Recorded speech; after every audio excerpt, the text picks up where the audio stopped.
खोजी टीवी के मुअज़्ज़िज़ दोस्तों, रूस ने बड़ा और हंगामी इजलास तलब कर लिया है। अफगान, तालिबान, अमेरिका, भारत, चीन और पाकिस्तान भी इस इजलास में शामिल होंगे। खित्ते में बड़ी तब्दीलियों के इम्कानात वाज़ेह हो गए हैं। अफगानिस्तान के मामले पर एक बार फिर से आलमी ताकतें सरगर्म हो चुकी हैं, जबकि तालिबान ने अपनी पॉलिसी वाज़ेह करके दुनिया भर को हैरान करके रख दिया है। क्या इस बार भी अफगानिस्तान को तनहा करने की साजिश रचाई जाएगी? और क्या रूस का तलब किया जाने वाला इजलास तालिबान मुखालिफ होगा? आज हम आपको अंदर की खबरों से आगाही देने की कोशिश करेंगे और बताएंगे कि मुस्तकबिल करीब में खित्ते के अंदर कौन कौन सी बड़ी डेवलपमेंट्स होने जा रही हैं। इसलिए देखने और सुनने वालों से इल्तमास है कि वीडियो को आखिर तक जरूर देखिएगा। तो आइए चलकर मौजू की तफसील जानते हैं। प्यारे साथियों, रूस और तालिबान के बारे में यह ख्याल किया जाता है कि माजी का सोवियत यूनियन अब तालिबान के करीब हो चुका है और कई एक मामलात पर रूस तालिबान की हिमायत में पेश है। मगर गुज़श्ता रोज रूसी सदर व्लादिमीर पुतिन ने अपने बयान से सबको हैरान कर दिया। रूसी सदर ने कहा कि इराक और शाम से शिद्दत पसंद अफगानिस्तान में फाल तौर पर दाखिल हो रहे हैं। व्लादिमीर पुतिन ने साबिक सोवियत रियासतों की सिक्योरिटी सर्विस के सरबराहों के साथ वीडियो कॉन्फ्रेंस के दौरान कहा कि अफगानिस्तान की सूरत हाल आसान नहीं है। इराक और शाम से अस्करी कार्रवाइयों का तजुर्बा रखने वाले शिद्दत पसंदों को फाल तौर पर वहां भेजा जा रहा है। यह मुमकिन है कि दहशतगर्द पड़ोसी रियासतों में सूरत हाल को गैर मुस्तहकम करने की कोशिश करें और वो बराह रास्त फैलाव की कोशिश भी करें। पुतिन बारहा शिद्दत पसंद ग्रोहों की जानिब से अफगानिस्तान में सियासी इंतशार का फायदा उठाते हुए पड़ोसी साबिक सोवियत यूनियन ममालिक में बतौर पनाह गुज़ीन दाखिले के खतरे से मुतल्लिक इंतबा कर चुके हैं। अगरचे मास्को काबुल में तालिबान की नई क़यादत के बारे में मोहतात तौर पर पुरुम्मीद रहा है, ताहम रूस को वस्ती एशिया में अदम इस्तेहकाम के बारे में तशवीश है, जहां उसके फौजी अड्डे हैं। तालिबान के कंट्रोल हासिल करने के बाद रूस ने साबिक सोवियत रियासत ताजिकिस्तान, जहां उसका एक फौजी अड्डा मौजूद है, और उज़्बेकिस्तान के साथ फौजी मशकें की। दोनों ममालिक की सरहदें अफगानिस्तान से मिलती हैं।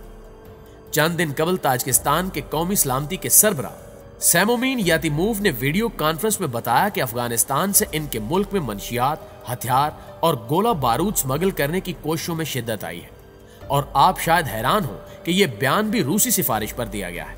दोस्तों, अगर आपके इल्म में हो तो अफगानिस्तान तवील अरसे से अफ्यून और हीरोइन पैदा करने वाला दुनिया का सबसे बड़ा मुल्क रहा है, जिसकी गैर कानूनी तिजारत से हासिल होने वाले मुनाफे से तालिबान को फंड्स फ्राहम करने में मदद मिलती है। लेकिन एक हकीकत यह भी है कि गुज़श्ता 2 सालों के दौरान ये गैर कानूनी तिजारत रुक चुकी है, क्योंकि ताजिकिस्तान, पाकिस्तान और दीगर ममालिक ने सरहदी इलाकों को सील कर दिया है। लेकिन इसके बावजूद ताजिकिस्तान ने रूस के कहने पर यह बयान जारी किया। इससे कबल फ्रांसीसी सदर एमानुएल मैक्रोन ने ताजिकिस्तान के रहनुमा इमाम अली रहमान की पेरिस में मेजबानी की और इस अज़्म का इजहार किया कि वस्ती एशियाई रियासत को इस्तेहकाम बरकरार रखने में मदद मिलेगी। अगरचे तालिबान ने कहा है कि वस्त एशियाई ममालिक को इनसे कोई खतरा नहीं है, ताहम चंद ममालिक अफगानिस्तान की सरजमीन को अपने लिए खतरा तस्वुर कर रहे हैं।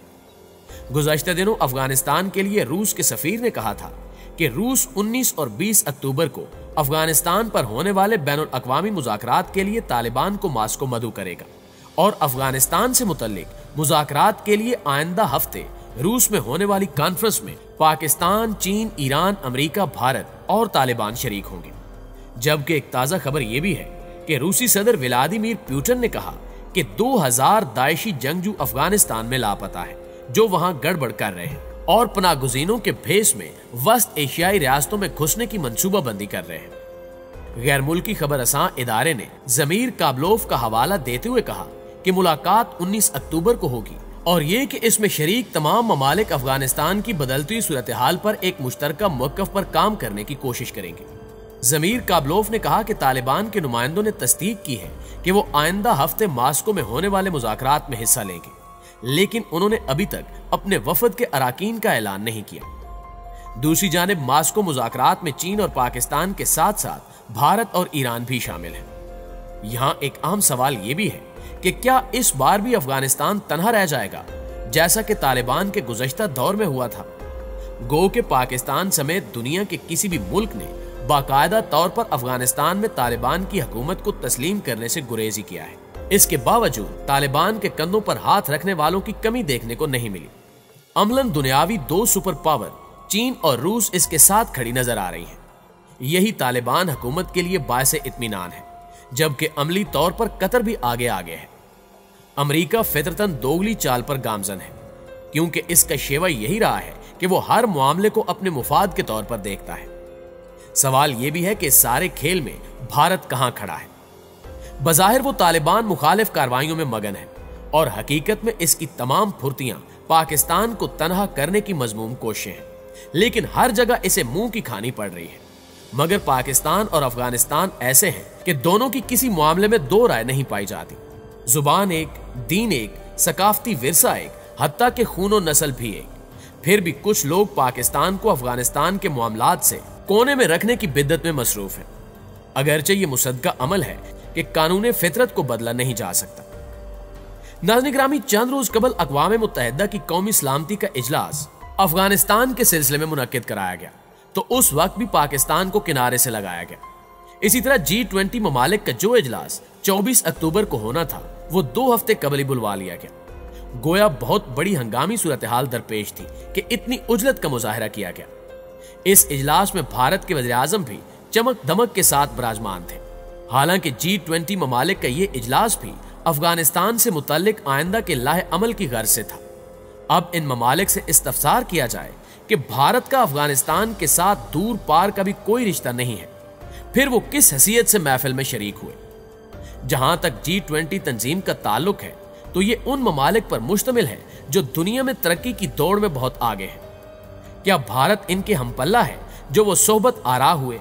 हैरत की बात यह है कि जिन ममालिक का इजलास था, वो खुद को दुनिया के मुहज्जिब तरीन अक़वाम में शुमार करते हैं, बार बार इसका आदा भी करते रहते हैं। इनसे पूछा जाए कि जिस मुल्क के बारे में उसकी कदर कीमत का फैसला करने लगे हो, उसको इजलास में शिरकत की दावत न देने की क्या वजह थी? क्या यह इजलास कोई अदालत है जो यकतरफा फैसला देने जा रही थी? भारत, जिसका कोई इलाका अफगान अमूर से मुंसलिक नहीं है, फिर ईरान और पाकिस्तान जो एक सरहदी लकीर पर हैं, उनको भी नजरअंदाज किया गया, जिससे यही तासुर लिया जा सकता है कि इस इजलास में खलूस का फुकदान सरायत किए हुए है और बुग़्ज़ उछल रहा है। चुनांचे जब नीयत साफ ना हो तो फिर ऐसा ही होता है। ऐसे कामों का ये इजलास अपनी मुकद्दर भरी तमन्नाओं के साथ नाकामी से दोचार होकर रह गया। 2 बड़ी आलमी ताकतों ने इजलास का मुंह चढ़ा दिया। रूस ने ऐसे इजलास में जाने से इनकार कर दिया कि जिसके मुतल्लिक इजलास है, जब उसी को मदऊ नहीं किया गया तो वो क्यों इस इजलास का हिस्सा बने। इस इजलास के मुतल्लिक चीन का रवैया भी कुछ ऐसा ही था। ये इजलास वीडियो लिंक के जरिए था। रूस तो इस लिंक में शरीक नहीं हुआ, अलबत्ता चीन ने जो हाथ दिखाया वो भारत के मुंह पर एक जोरदार थप्पड़ है। दोस्तों, चीन ने पहले बयान दिया कि यह इजलास अफगानिस्तान अमूर से मुतल्लिक मदऊ किया गया है, मगर इसमें अफगानिस्तान कहां है? फिर पाकिस्तान, ईरान, ताजिकिस्तान, तुर्की और इसकी शुमाली सरहदों से मुंसलिक ममालिक कहीं नजर क्यों नहीं आ रहे? जिन ममालिक की सरहदें अफगानिस्तान के साथ मिली हुई हैं, जब वही इजलास में नहीं बैठे तो चीन ऐसे इजलास में क्यों शिरकत करे? क्योंकि यक सरहदी ममालिक का एक दूसरे के साथ गहरा वास्ता होता है। एक दूसरे के हालात भी एक दूसरे पर असरअंदाज होते हैं। चीन ने यह ऐतराज भी किया कि एक सरहद रखने वाले तो गैर हाजिर हैं, मगर भारत विराजमान है। वो किस रिश्ते से शरीक हो रहा है, जबकि वो अफगानिस्तान का दूर पार का नाता भी नहीं रखता। चुनांचे ऐसे हालात में चीन शरीक नहीं होगा। चीन के बारे में मगरबी मीडिया ने यह खबर दी कि उसने इजलास से वॉकआउट किया, मगर हकीकत यह है कि चीन ने वॉकआउट नहीं किया, बल्कि इसका बायकॉट किया। कहा जाता है कि मगरिब के रंग निराले हैं, बल्कि मगरिब के तो ढंग भी निराले हैं। जहां G20 ममालिक का इजलास हुआ, वहां यूरोपीय यूनियन ने दोहा में तालिबान हुकूमत के नुमाइंदों से मुलाकात करके अफगानिस्तान के लिए गालबन 1 अरब यूरो की इमदाद का ऐलान किया। ताहम इस बारे में उन्होंने ये फैसला किया कि चूंकि अभी यूरोपीय यूनियन ने तालिबान हुकूमत को तस्लीम नहीं किया, तो अफगानिस्तान की मुश्किलात को खत्म करने और बहाली के प्रोग्राम के लिए तालिबान हुकूमत को बराह रास्त इमदाद नहीं दी जाएगी, बल्कि अफगानिस्तान में काम करने वाली NGOs को वो रकम फराहम की जाएगी। गोया अफगानिस्तान को घेरे में लेने की जो काविशें की जा रही हैं, ये चाल भी उसी का हिस्सा नजर आ रही है। अब देखना यह है कि रूस ने जो इजलास इस माह तलब किया है, उसमें रूस समेत दीगर ताकतें तालिबान के हवाले से क्या फैसले लेती हैं। क्या ये इजलास भी अमेरिका और भारत की हठधर्मी की वजह से नाकाम हो जाएगा, या फिर बड़ी तब्दीलियां होंगी? इस बारे में कुछ भी कहना कबल अज़ वक्त होगा।